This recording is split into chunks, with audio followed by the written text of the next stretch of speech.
പർവ്വതങ്ങൾ ഛിന്ന ഭിന്നമാകും. ചെക്കന്മാര് ശ്വാസം വിടാതെ അങ്ങനെ നിന്ന്. ഉസ്താദ് പറഞ്ഞു മാത്രമല്ല കടല് ആളിക്കത്തും.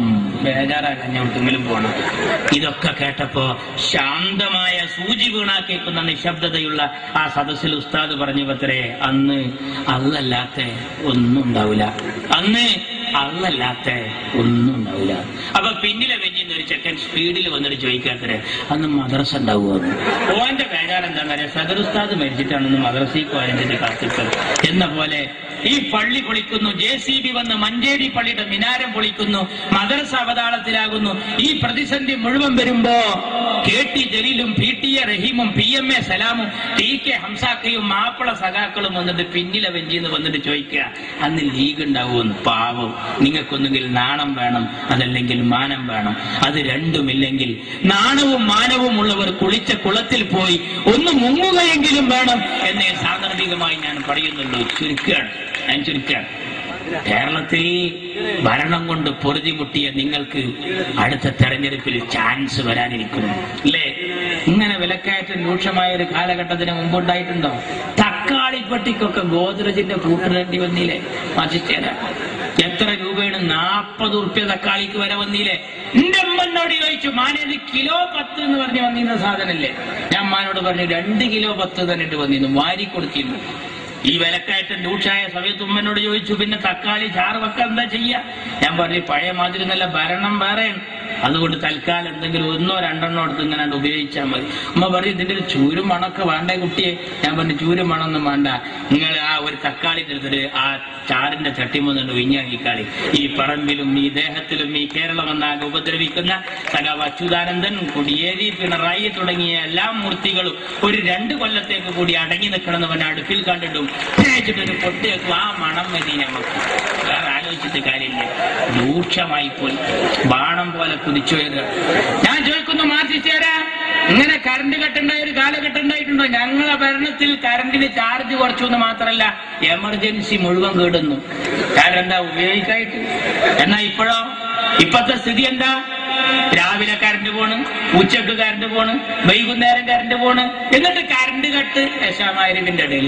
മാറ്റിച്ചാൽ ഇതിൽ യഥാർത്ഥത്തിൽ കട്ട് ഏതാ? രാവിലെ പോയതാ, ഉച്ചക്ക് പോയതാ, വൈകുന്നേരം ഏതാണോ ഇതിൽ യഥാർത്ഥത്തിൽ കട്ട്? പണ്ട് ഒരു ഡോക്ടറെ അടുത്ത് നല്ല തടിയനായ ഒരുത്തനും പോയിട്ട് പറഞ്ഞു, ഡോക്ടർ അവിടെ ഇവിടെയൊക്കെ ഒരു വേദന ഉണ്ട്. ഡോക്ടർ പരിശോധിച്ചിട്ട് പറഞ്ഞു, ബേജാറാകണ്ട, ഭക്ഷണം ഒന്ന് നിയന്ത്രിച്ചാൽ മതി. ഡോക്ടർ എഴുതി കൊടുത്തു, രാവിലെ 2 ഇഡ്ഡലി, ഉച്ചക്ക് 1 കോരി ചോറ്, വൈകിട്ട് 2 കപ്പ് കഞ്ഞി. ഇത് കേട്ട് ഈ സാധു ആകെ മൊത്തം നോക്കി. രാവിലെ 2 ഇഡ്ഡലി, ഉച്ചക്ക് 1 കോരി ചോറ്, വൈകിട്ട് 2 കപ്പ് കഞ്ഞി. പുറത്തേക്കിറങ്ങി. തീറ്റപ്രിയനായ ഇയാൾക്ക് സംശയം തീർന്നില്ല. വാതിൽ മുട്ടി. ഡോക്ടറുടെ അടുത്തേക്ക് തലട്ടിട്ട് ചോദിച്ചു, ഡോക്ടർ രാവിലെ 2 ഇഡ്ഡലി, ഉച്ചക്ക് 1 കോരി ചോറ്, വൈകിട്ട് 2 കപ്പ് കഞ്ഞി എന്ന് നിങ്ങൾ ഈ പറഞ്ഞത്, ഇത് യഥാർത്ഥത്തിൽ ഭക്ഷണത്തിന്റെ മുമ്പ് അതാ ശേഷം? അതിനുള്ള ഭക്ഷണം മാറ്റിത്തരാ. രാവിലെ കറണ്ട് പോണ്, വൈകുന്നേരം കറണ്ട് പോണ്. എന്താ സ്ഥിതി? ആലോചിക്കണം സുഹൃത്തുക്കളെ. ഇവർക്ക് കഴിയില്ല. മാറ്റിക്കാർ റോഡൊന്ന് നന്നാക്കിക്കൂടെ? എന്റെ മുനീർ സാഹിബ് ആ റോഡ് നന്നാക്കിയപ്പോഴാണ് ഒരു വിദേശി വന്നിട്ട് ചോദിച്ചത്, ആരാണ് ഇവിടുത്തെ പൊതുമരാമത്ത് മന്ത്രി? ആ റൂമിൽ അതാ അനക്സിന്റെ വാതിൽ മുട്ടി. സൂര്യപ്രഭ പോലെ അത്തോളിയിലെ മുത്തു സിയച്ചിന്റെ പുന്നാര മോൻ മുനീറിന് കടന്നു വന്നു. ആ വിദേശി പറഞ്ഞത് കേൾക്കണം ലീഗ് വിരോധികൾ ആരെങ്കിലും ഉണ്ടെങ്കിൽ. എന്താ വിദേശി പറഞ്ഞത്? മോനെ മുനീറെ, നിന്റെ മുഖം പോലെ സുന്ദരമാണ് നാഷണൽ ഹൈവേ എന്നാ. മാറ്റിച്ചേരാ മോനെ മുനീറെ, എന്റെ മുഖം പോലെ സുന്ദരമാണ് നാഷണൽ ഹൈവേ എന്നാ. സഖാവേ, മുനീർ സുന്ദരനാ, ഓ വല്ലാത്തൊരു സംഭവമാണ്. അതേമാതിരി ഒന്ന് എന്റെ കൂട്ടത്തിലുണ്ടെങ്കിൽ എത്ര നന്നായിരുന്നു. ഇപ്പൊ ഈ മാറ്റിച്ചേരോട് ചോദിച്ചു നോക്കാണ്, എന്താ സഖാവേ റോഡ് നേരാക്കാത്തത്? മഴല്ലേ, മഴ. അപ്പൊ സഖാവേ എപ്പോഴും കറണ്ട് കട്ടാണല്ലോ. മഴ വേണ്ടേ, മഴ. ഏതാ വിശ്വസിക്കുക മക്കളെ? ഒന്ന് ആലോചിച്ച് നോക്കൂ. ഇങ്ങനത്തെ ഒരു ഭരണം കേരളത്തിൽ ഇതിന് മുമ്പ് വന്നിട്ടുണ്ടോ? ഏതെങ്കിലും രംഗത്ത് മെച്ചെന്ന് പറയാണ്ടോ? ഞാൻ ചുരുക്കുന്നു സുഹൃത്തുക്കൾ, ഒരൊറ്റ കാര്യം പറയാം. സ്കൂളുകളെ മുഴുവൻ ചൂതാട്ട കേന്ദ്രമാക്കിയില്ലേ ഇവര്? ബുക്കില്ലാതെ പഠിക്കുന്നൊരവസ്ഥ വന്നില്ലേ? പരീക്ഷക്ക് പോണ മക്കൾ ചോദിച്ചു, ഞങ്ങൾ ഇതുവരെ ബുക്ക് കണ്ടിട്ടില്ല, പരീക്ഷ എഴുതണം, എന്താ എഴുതുക? ഞാൻ പറഞ്ഞു, ധൈര്യമായിട്ട് പോയിക്കോളി, പെന്നിൽ മഷി ഉണ്ടോ, നമ്പർ ഇടുക, 1 2 3 4. ബുക്ക് വന്നിട്ടില്ല, വരൂല്ല, കിട്ടിയിട്ടില്ല, കിട്ടാൻ സാധ്യതയില്ല. ഇത്ര റാഹത്തിൽ പരീക്ഷ അടുത്തൊന്നും വരില്ല, ഞങ്ങൾ ധൈര്യമായിട്ട് പോയിക്കോളി. എന്താ സ്ഥിതി അറിയങ്ങള്? ഏത് ഓഫീസിൽ ചെന്നാലും ലോട്ടറി ടിക്കറ്റാണ്. പഞ്ചായത്ത് മെമ്പർ എന്ന നിലയിൽ കുറ്റിപ്പുറത്ത് ഞാൻ ഈ തെങ്ങ് തടം തുറക്കുന്നതിനും വളത്തിനൊക്കെ എന്റെ നാട്ടുകാർക്ക് എഴുതി കൊടുത്തു. ഇത് പാസ്സായി കൃഷി ഓഫീസിൽ നിന്ന് വളം വാങ്ങാനും കാശ് വാങ്ങാനും സബ്സിഡി വാങ്ങാനും ഈ തള്ളാനൊക്കെ പോയി. അപ്പൊ ഈ സാധുക്കൾക്കും കൊടുത്തു. ഇതൊന്ന് ഒരു തള്ള നല്ല സന്തോഷത്തിൽ ഇന്നെ വന്നിട്ട് ടൗണിൽ വന്നിട്ട് പറഞ്ഞു, പൊന്നാരമായ എന്നെ റബ്ബ് നേരാക്കട്ടെ, എന്നൊക്കെ ജയിപ്പിച്ചത് ഒരു കാര്യത്തിൽപ്പെട്ടിന്റെ കുട്ടിയെ ഇത് എവിടുന്നാ മാറുക.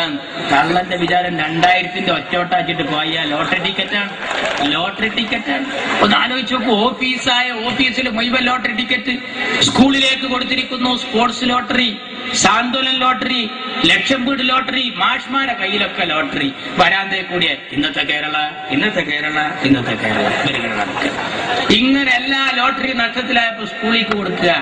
അങ്ങനെ നഷ്ടം വന്ന ഖാദി ബോർഡ് നഷ്ടത്തിലാന്ന് അറിഞ്ഞപ്പോഴാ മന്ത്രി ഓർഡർ ഇട്ടു. അച്യുതാനന്ദൻ ഉടനെ അതിന് ശരിയിട്ടു. എന്തായിരുന്നു ഓർഡർ? പഞ്ചായത്തിലേക്ക് വന്നു. രക്ഷിതാക്കളെ എതിർപ്പുകൊണ്ടപ്പോ വരാത്തത്. എന്തായിരുന്നു അത്? ഖാദി ബോർഡ് നഷ്ടത്തിലാന്ന് പറഞ്ഞപ്പോ 2 ദിവസം ഖദർ വസ്ത്രം യൂണിഫോമായി സ്കൂളിൽ ധരിക്കണം.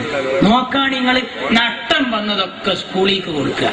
ഇങ്ങനെ പോയാൽ ആ ദിനേശ് വീടി നഷ്ടത്തിലായ എന്താകും സ്ഥിതി? ഹെഡ്മാഷ് പോയി 2 ബണ്ടല് വീടി വാങ്ങിക്കൊണ്ടിരും, സ്കൂളിലാണ്ട് കൊടുക്കും. അങ്ങനെ നമ്മളൊക്കെ സ്കൂളിന്റെ അടുത്ത് പോയി നോക്കിയാൽ കാണാം 7 ബിന്നും 8 സിന്നും 9 എഫ് എന്നൊക്കെ ഒരു പുക ഇങ്ങനെ കൊണ്ട്. എന്താ സംഭവം എന്ന് ചോദിച്ചാൽ ഈ പീരീഡ് ദിനേശ് പീഡിയ മക്കളെ കുടിയിൽ പോയിട്ട് 5 വക്തിലും തോരുന്നോളി. Beverage corporation നഷ്ടത്തിലാകാതിരിക്കട്ടെ. അതും കൂടി നഷ്ടത്തിലായ നമ്മളെ മക്കളൊക്കെ കാട്രായി അടിച്ച് വരുന്ന വരവൊന്ന് ആലോചിച്ചോക്കാൻ. ഒരു ഭരണം എന്തിനു പറ്റും? പാടത്തും പറമ്പിലും പാടുപെട്ട് പണിയെടുക്കുന്ന പട്ടിണിപ്പാവങ്ങളെ പല തവണ പലതും പറഞ്ഞ് പറ്റിച്ച പാരമ്പര്യമുള്ള പാർട്ടിയായ ഈ കമ്മ്യൂണിസ്റ്റ് പാർട്ടിയെ ഒരു പാഠം പഠിപ്പിക്കാൻ പാണക്കാട്ട തങ്ങളും പാണ്ടിക്കടവത്ത് കുഞ്ഞാലിക്കുട്ടിയും നയിക്കുന്ന ഈ പടയണിക്കൊപ്പം നിൽക്കുക. അള്ളാഹു അനുഗ്രഹിക്കട്ടെ. അസ്സലാമു അലൈക്കും. ജയ് മുസ്ലിം.